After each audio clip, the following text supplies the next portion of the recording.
All right, we have a problem and it needs to be addressed.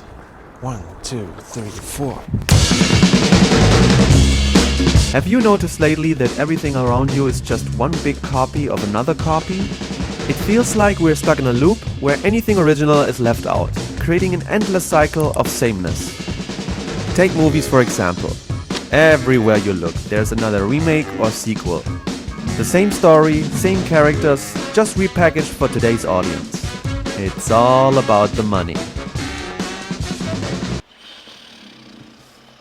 Talking about milking that cash cow.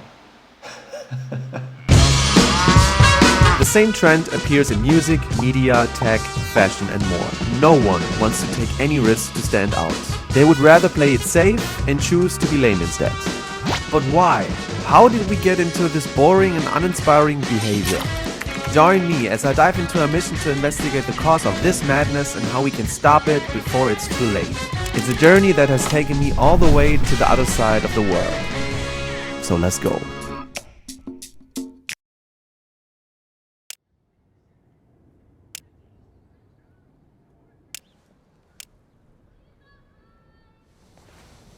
Let's start from the core fundamentals. Originality, what exactly is that? It's a key component of creativity and specifically refers to the uniqueness of generated ideas. But what about creativity in general? Most people live under the misconception that creativity corresponds only to artistic talents or to the creation of entirely new ideas. Others say that creativity is a talent that some people have and others don't.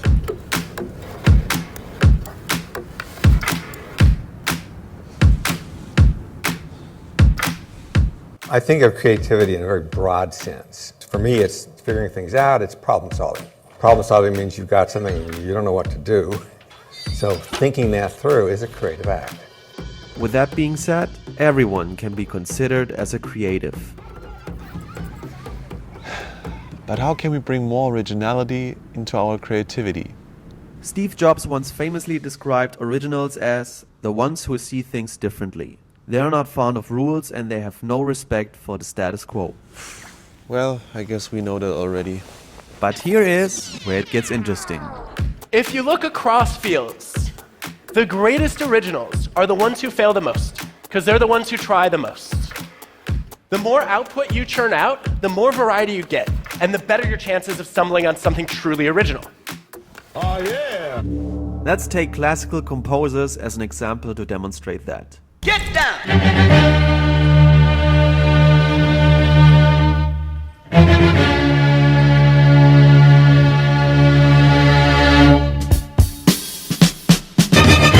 Beethoven created 650 compositions. 5 of those were considered as masterpieces, which means that we remember him for only 0.77% of his work. Mozart created 600 compositions. 6 of those were considered legendary, so that makes up 1%. And Bach produced almost twice as much, but only 3 of his works were considered absolute bangers, making his ratio even worse.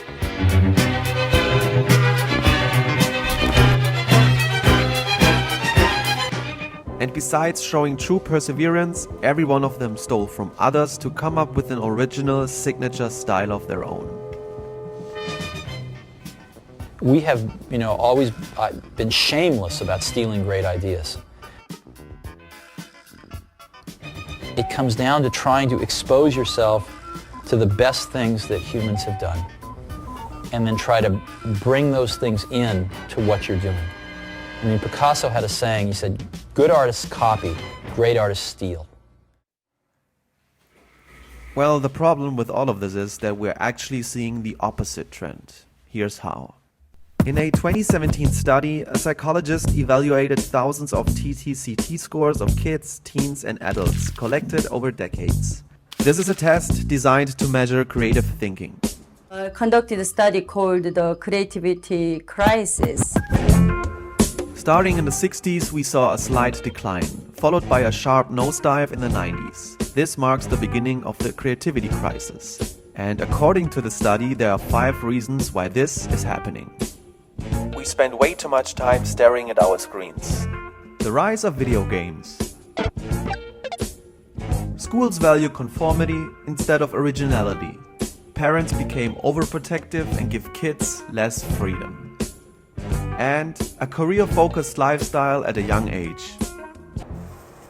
And it gets even worse. Listen to this. In a major global survey of over 1,500 CEOs, chief executives agreed that more than rigor, discipline, integrity, or even vision, creativity is the most crucial factor for future success.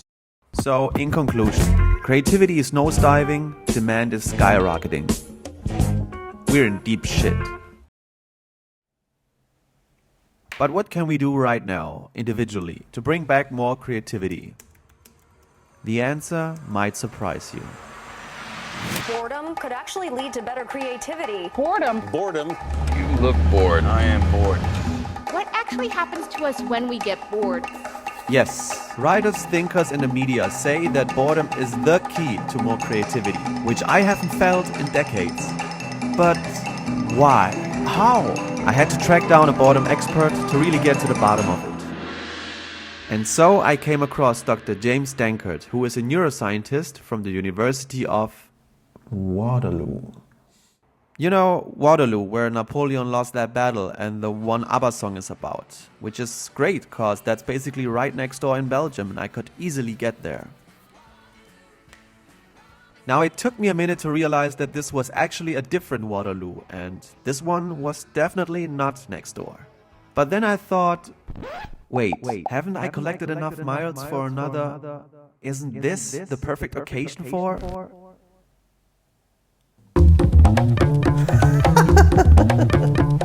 We interrupt this program to bring you a special report. Due to the power of airline miles, this is my second time flying first class.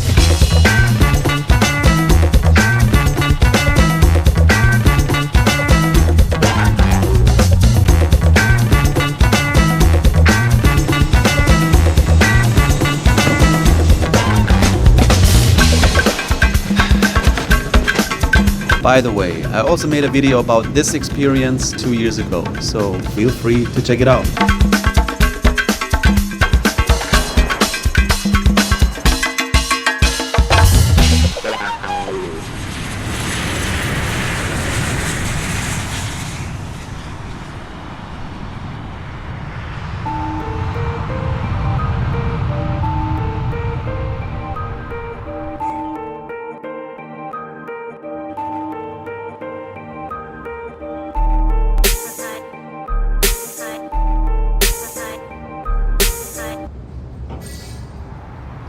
Alright, so today I'm gonna meet up with James at the University of Waterloo and we'll finally find out if it's true that boredom leads to more creativity.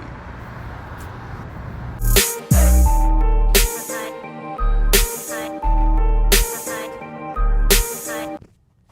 that all right? You work higher? Yep, a little bit higher, yeah. That's fine. Okay, can you please introduce yourself? My name is James Dankert. I'm a cognitive neuroscientist from the University of Waterloo in Canada. And how do people react when you tell them you're a boredom researcher? Most often, if you tell people that what you do is you research boredom, you get a chuckle. I think most people have a little bit of a laugh at it. And to me, that just highlights that people don't see boredom as a serious topic. They don't see it as something that's worthy of research attention. You only have to tell them that people who experience boredom a lot tend to have higher levels of depression and anxiety. People who experience boredom a lot tend to struggle with drugs of addiction and alcohol. And it doesn't take long to get people to sort of rethink their initial reaction of laughing at it to thinking, oh yeah, that's kind of an interesting topic. And now the question you've been waiting for the last 3.5 minutes. Does boredom make you creative? People really want to believe that boredom will somehow make you creative. That somehow if you let boredom into your life, you'll come up with all kinds of innovative and creative ways of solving problems. And that's just backwards logic. I think one of the reasons why people want to believe this is that we've heard it from creative people. Creative people have told us that boredom is one of the things that has sparked their creative endeavours.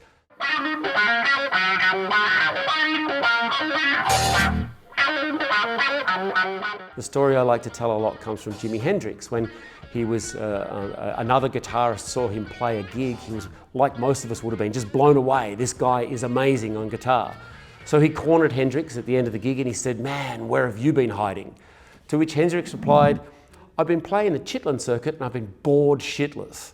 He didn't want to play that music. He wanted to play something else. So we hear a quote like that, oh, Hendrix was bored, and then he became this amazing genius on guitar. And that's just not how it works, right? Hendrix spent hour upon hour every day playing guitar, trying to do it differently, because he had the impetus to do it differently. He didn't like what he heard. It's not because he was bored, it's because he wanted the challenge of doing something differently. God, hurry, don't waste all the film there. Stop it for a second. The question of whether or not boredom is good or bad, I think misses the point of what boredom does for us. So my colleague John Eastwood and I wrote a book about boredom in 2020, and in that we would suggest that boredom is neither good nor bad. It's just a signal, and what makes it feel like it's good or bad is how we respond to that signal. So it's really up to us to turn boredom towards good or negative ends. The other thing that boredom is blamed for are these acts of aggression and violence. So people will sort of blame boredom for some fairly terrible things that they've done. There's a fairly famous story now of a nurse in Germany who was accused of killing something like 90 people. If you want to believe that boredom is somehow going to make you creative, then you have to also accept that boredom could make you do evil. And I don't think it does either. I think it really is up to us to own the responsibility of the action choices we make when we're bored. So now what's the solution to more creativity and originality? Some say it's boredom, and the boredom expert says it's not. I think what people are saying when they say boredom makes you creative, I think what they're really saying is downtime allows you to think more creatively, or allows you to let different ideas come into your head. But downtime is not boredom. Relaxing or allowing yourself to de-stress from your everyday is not boredom.